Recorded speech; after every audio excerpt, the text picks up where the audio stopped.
Gusti Ngurah Rai yang menjabat sebagai Komandan Resimen Nusa Tenggara sedang pergi ke Yogyakarta untuk mengadakan konsultasi dengan markas tertinggi TRI. Sehingga dia tidak mengetahui tentang pendaratan Belanda di Pulau Bali dengan maksud mendirikan negara Indonesia Timur. Di saat masyarakat Bali sedang menjalankan aktivitasnya, tiba-tiba datanglah pasukan Belanda kurang lebih 2.000 tentara dan menguasai Pulau Bali. Mendengar kedatangan Belanda, rakyat Bali ketakutan dan berteriak histeris.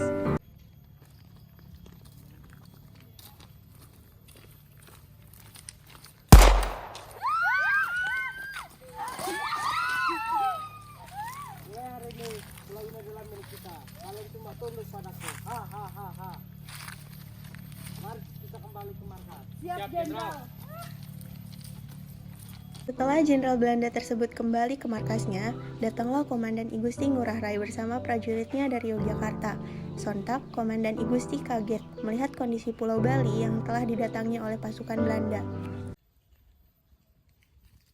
Apa yang terjadi? Siapa yang melakukan ini? Ini pasti Belanda, Karai. Belanda? Lihat, Karai. Itu pasti bendera Belanda, Karai. Belanda kurang ajar. Mereka datang pasti untuk menjajah. Kita tidak bisa diam saja. Ayo kita ke markas. Siap, Komandan.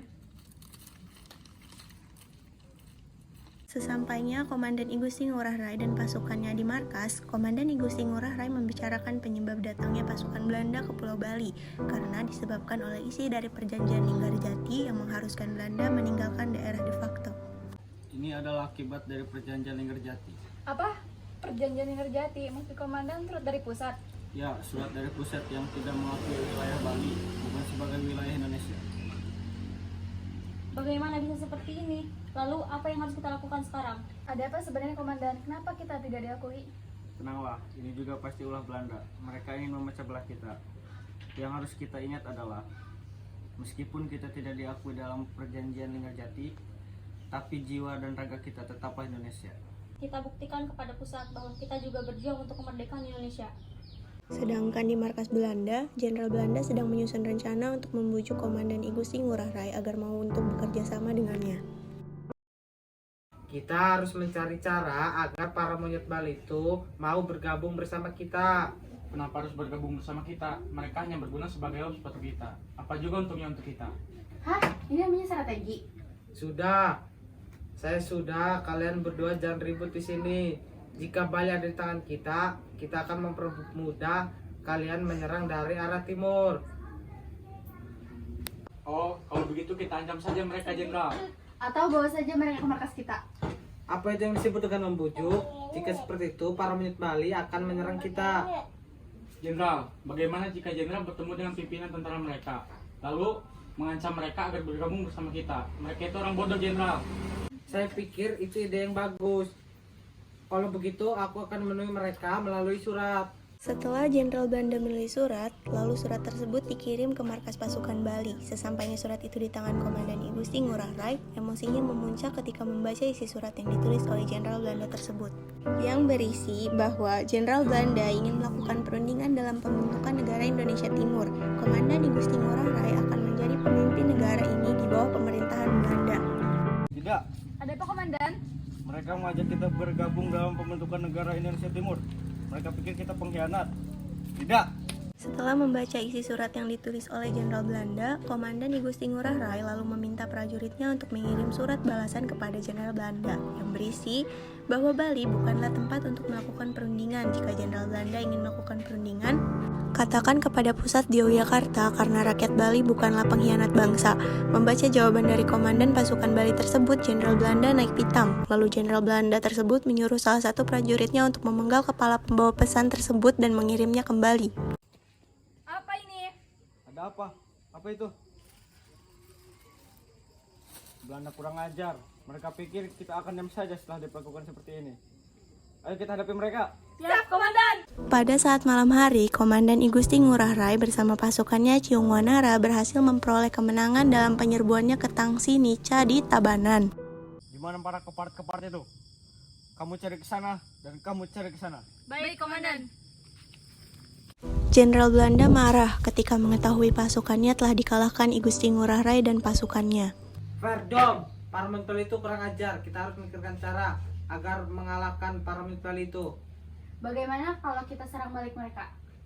Itu ide yang bagus. Ayo kita serang balik mereka. Siap, Jenderal.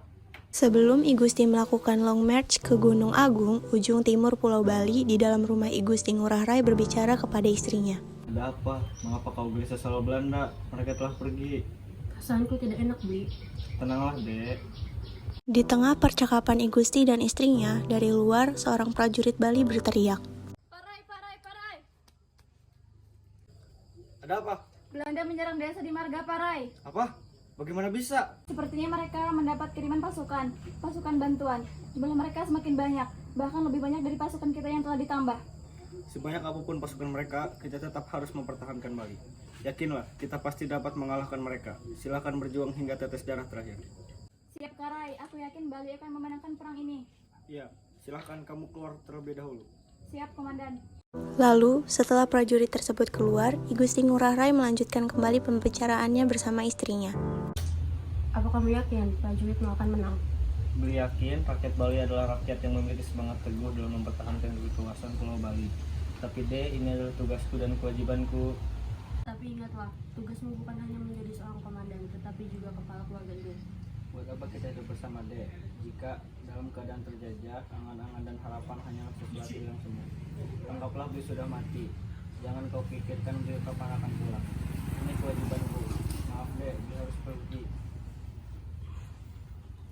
Pergilah demi bangsa ini, aku rela. Setelah itu, I Gusti Ngurah Rai berpamitan dengan istrinya. Ketika I Gusti telah pergi, Desak Putu berdoa. Tuhan, tolong jagalah suamiku demi keamanan Bali, negeriku dan juga keluargaku. Sesampainya di markas pasukan Bali, Komandan I Gusti Ngurah Rai berusaha untuk menyemangati pasukannya untuk mengalahkan pasukan Belanda. Baik, kita harus mengusir para penjajah yang akan datang. Kita gunakan pedang. Jika pedangmu patah, gunakanlah kedua tanganmu untuk membunuh. Jika tanganmu patah, gunakanlah gigimu untuk menggigit. Jika gigimu patah, gunakanlah kedua matamu untuk mematahkan semangat lawan. Baik, kita harus menghadapi para penjajah. Ayo! Siap, Komandan. Siang harinya, 20 November 1946, I Gusti Ngurah Rai dan pasukannya Ciung Wanara melakukan long march ke Gunung Agung, ujung timur Pulau Bali. Tetapi tiba-tiba di tengah perjalanan, pasukan ini dicegat oleh Belanda di Desa Marga, Tabanan, Bali. Mereka berseru untuk memulai bertempur. Terjadilah pertumpahan darah antara pasukan Bali dan Belanda. Sayangnya, pasukan Bali kalah karena jumlah pasukan Belanda yang lebih banyak dan persenjataan Belanda yang lebih maju dari pasukan Bali. Komandan I Gusti Ngurah Rai akhirnya meninggal di tangan Jenderal Belanda dengan 1 kali tembak. Bangun kau, katakan apa yang ingin kau katakan, bangun. Puputan! Perang sampai habis atau puputan inilah yang kemudian mengakhiri hidup I Gusti Ngurah Rai. Peristiwa inilah yang kemudian dicatat sebagai peristiwa puputan Margarana. Malam itu pada 20 November 1946 di Marga adalah sejarah penting tonggak perjuangan rakyat di Indonesia melawan Belanda demi bangsa.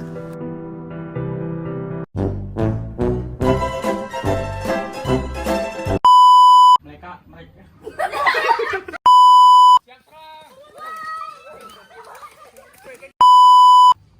Dan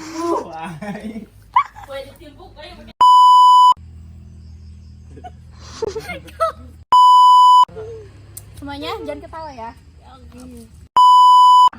Beli yakin. Ih, nanti saya dulu.